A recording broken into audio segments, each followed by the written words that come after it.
La maison Gainsbourg a ouvert ses portes, officiellement, le 20 septembre 2023.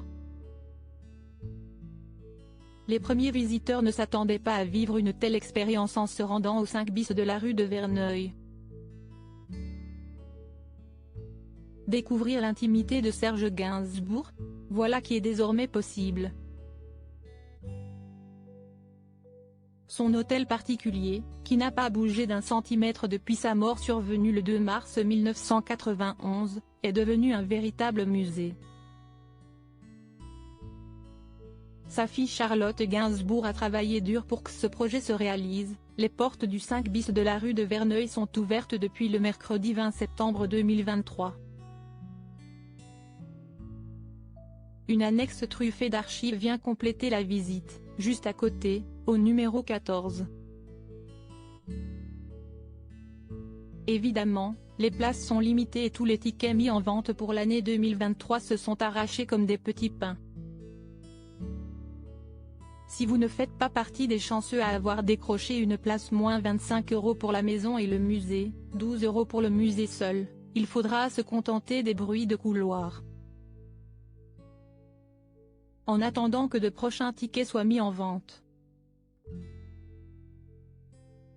Le journal 20 minutes, qui était sur place le jour de l'ouverture, a recueilli quelques témoignages de personnes frappées par l'énergie des lieux. Si est un univers qui interpelle immédiatement parce qu'il mêle l'intimité de la sphère familiale et celle du travail et de l'inspiration, explique un témoin au quotidien.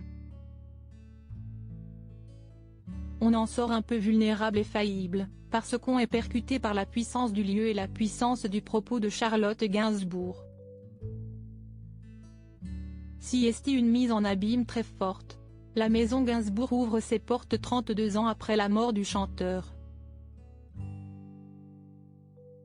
Elle se compose de 6 pièces relativement sombres, contenant l'impressionnante collection de Serge Gainsbourg. Dans son hôtel particulier, on retrouve l'écorché en carton bouilli qui effrayait Charlotte Gainsbourg et sa sœur Kate Barry quand elles étaient petites, mais aussi des disques d'or, 2 pianos, des titres de presse d'époque, parfois accrochés au mur. Ainsi que de nombreuses photographies des femmes aimées par le chanteur, souvent nues sur les images. La visite est guidée par Charlotte Gainsbourg elle-même, à l'aide d'un audio-guide. Cette dernière susurre, à l'oreille des visiteurs, ses souvenirs d'enfance, des années 1970 jusqu'à la mort de son père, en 1991.